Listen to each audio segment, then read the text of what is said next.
It's time for some more Kurzgesagt. Specifically sky whales, or what actual aliens might look like, and if they would use nuclear power plants. For those of you who don't know me, I'm Tyler Foltz. I'm a nuclear engineer with a little over 10 years of experience in the commercial nuclear power industry. From engineering to operations to emergency response. I don't claim to know everything there is nuclear, but I can certainly share some knowledge. Let's see what this is all about.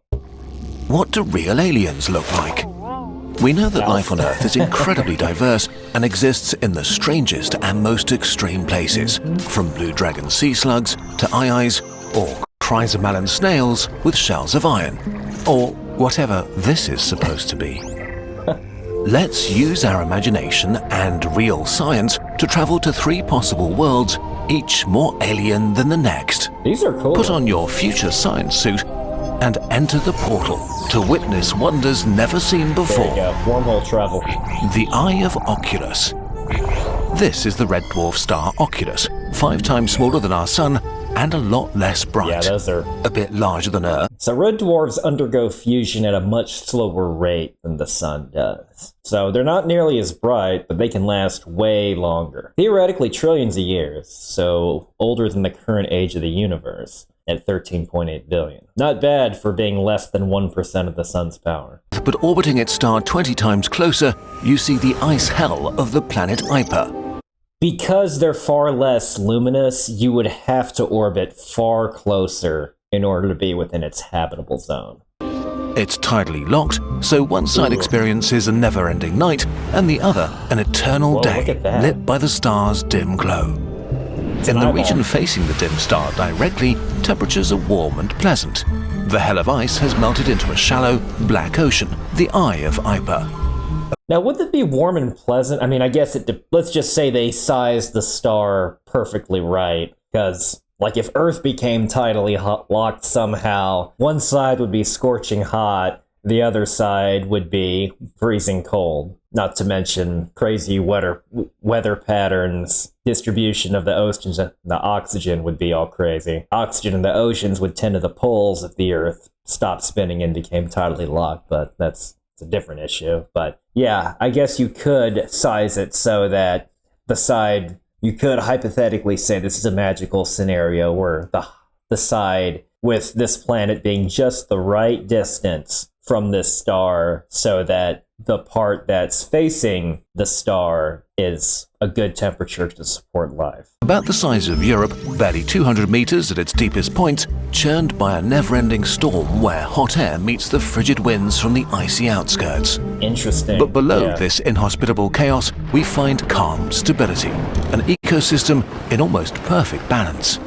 Let's dive in. Water? Yeah. Instead of meeting open water, we splash into a floating underwater jungle.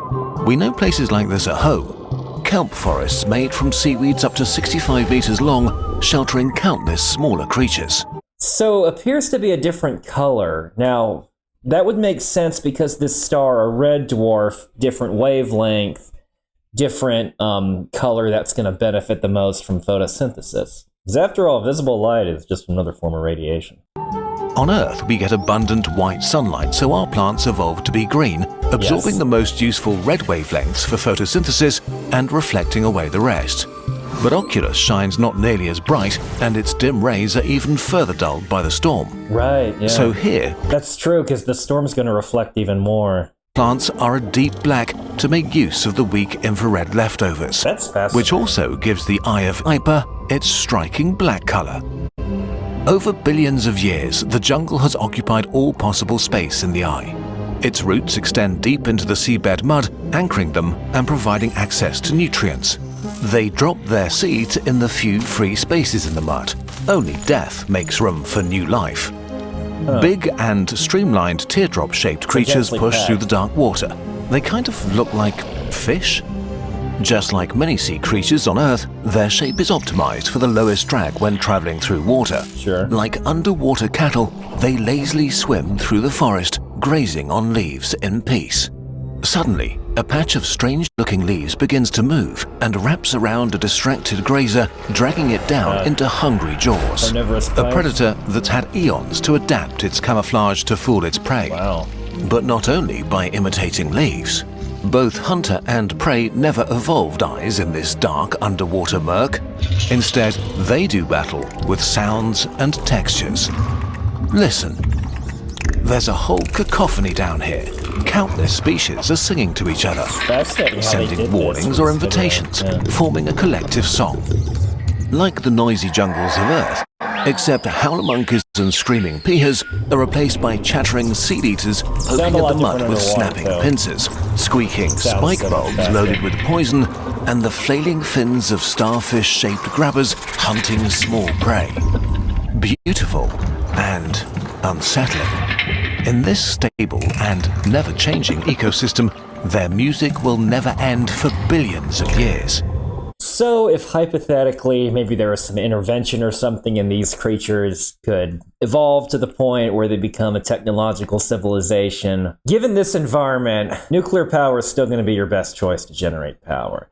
Because even on the bright side that's tidally locked, red dwarfs still emit way less light. So solar power is going to be weak, even on the day side. So nuclear is still going to be your reliable baseload power. And since this is a pretty static system, you're going to want to have good baseload power. Now, you could also go the geothermal or tidal route, especially because the red dwarf, you're in such close proximity, that's going to create tidal flexing. So it's weird because the sun would be responsible for the tides. So you can generate a lot of internal heat, kind of like Jupiter's moon Io. So you could put geothermal power plants. Now, I was going to suggest thermocouples, thermoelectric generators, but it seems in this scenario, the extreme temperature difference isn't as extreme as some other tidally locked scenarios. I guess they got the spacing or the star sizing just right, but that could also take off just because you have a perpetual day side and a perpetual night side. And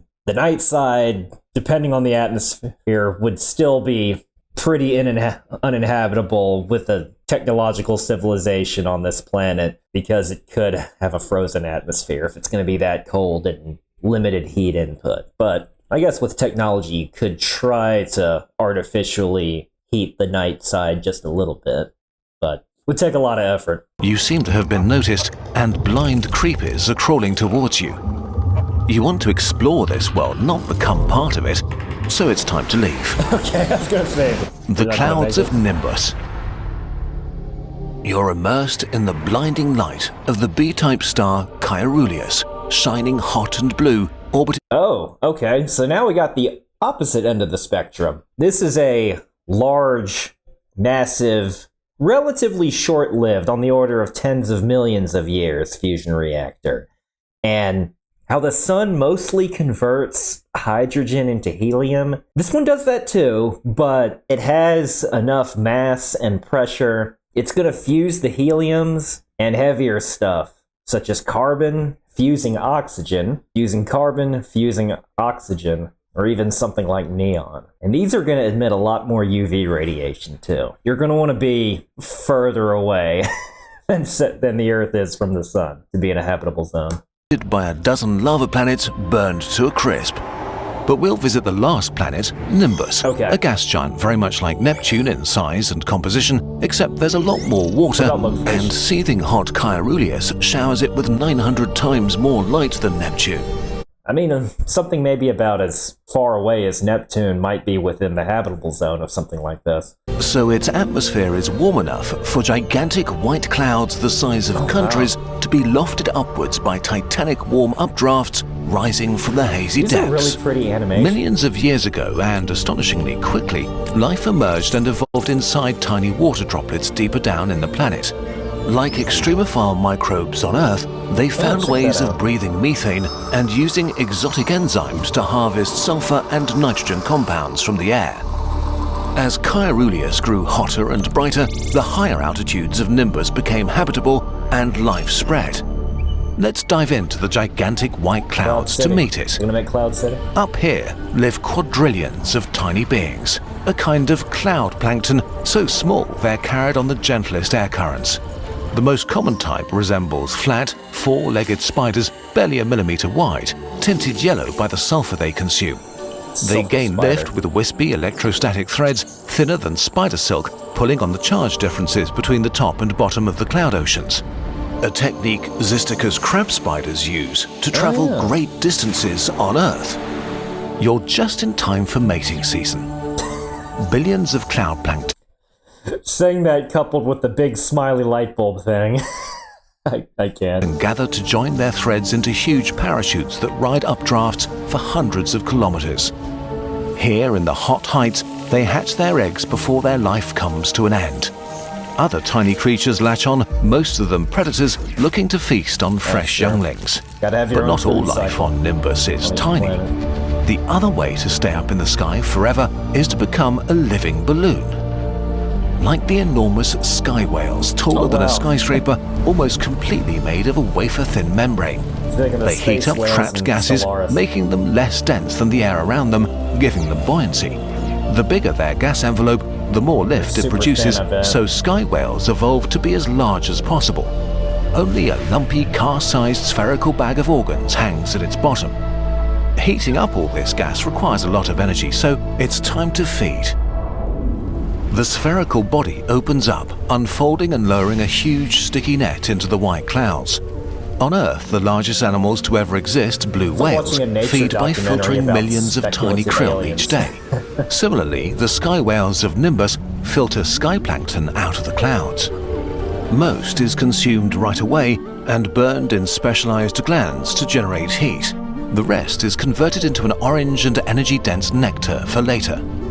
This nectar is the most valuable resource on Nimbus. Numerous predators are looking for it, but none so hungrily as the frog-sized jet squids, evolutionary cousins of the whales. Several of them trail each sky whale, waiting for it to be distracted or sleepy after a succulent meal. Jet squids are far less efficient floaters, but they're able to superheat and expel gases in short bursts like a rocket.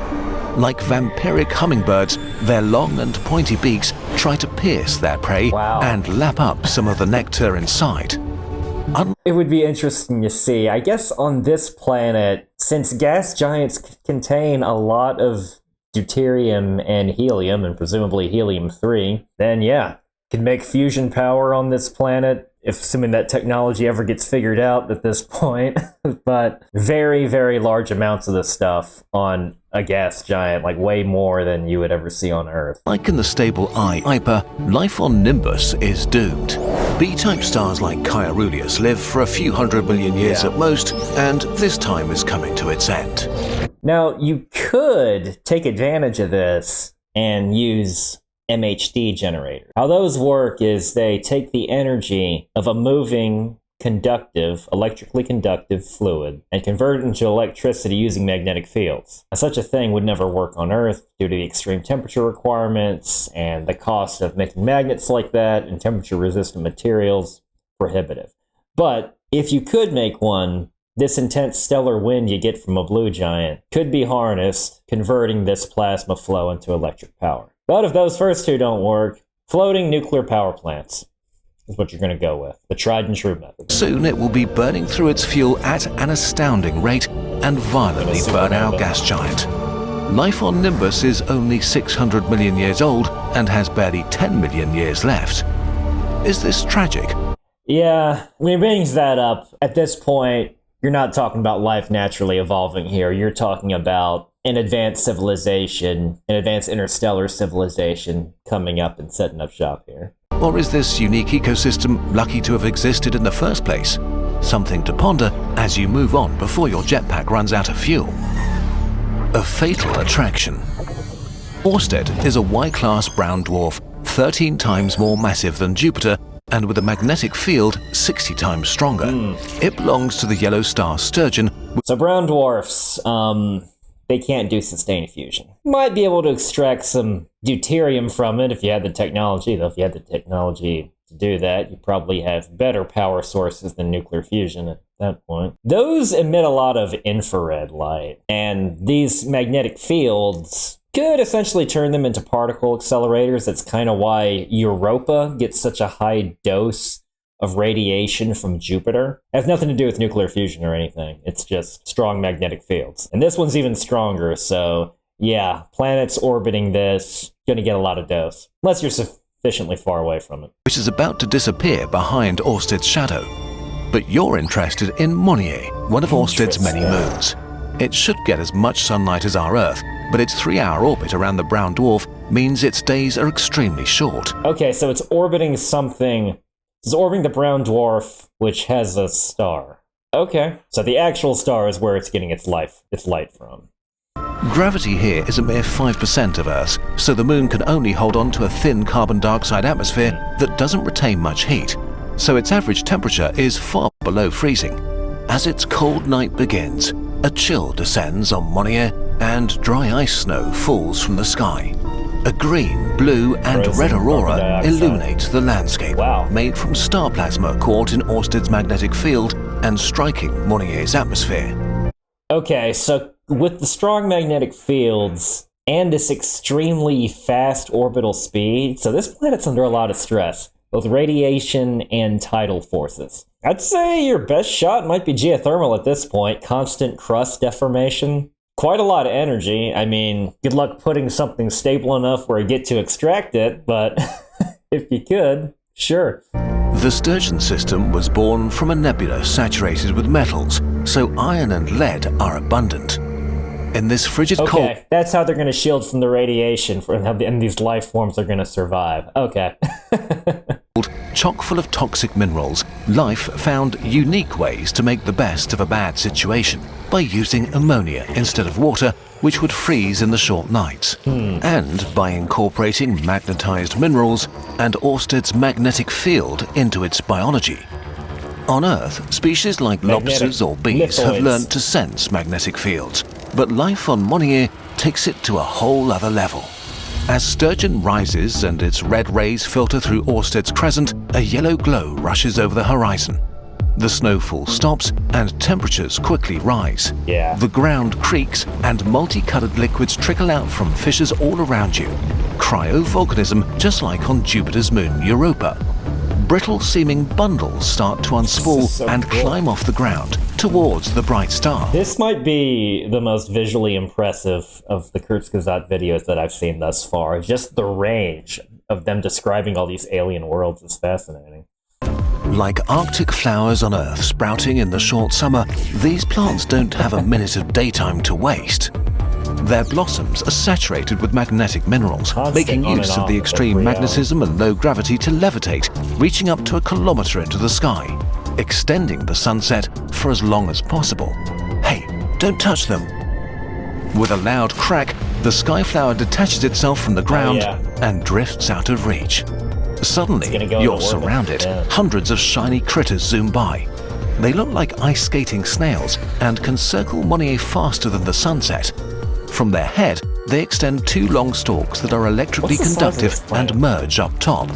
A magnetic kite that drags them along the surface at I mean, considerably smaller than that of the Earth. You mentioned 5% gravity, but breathtaking speeds. The skaters formed a symbiotic relationship with photosynthetic purple microorganisms that live in their shells. These biological solar panels produce sugars that they share with the skaters in exchange for continuous starlight. interesting. Now, if you're trying to extract from the brown dwarf, you're going to want to have infrared solar panels. If the skaters ever stop, they risk their partners freezing and death by starvation. The harmonic scenery is violently interrupted as Whoa. the ground splinters open and a Piranha spiked plants. metal claw grabs a skater and crushes it. It belongs to an animal that looks like a cross between a sea lion and a beetle. As it I was gonna devours go its with prey, ant crab. it gets covered in pink and sparkly fluids. These ambushers hide in the crystalline ground, spreading an array of electrically sensitive whiskers that they use to detect their prey and strike just as they zoom by. Like yeah, the living landmines electricity is a lot with this magnetic field. That's fascinating. that could be buried everywhere.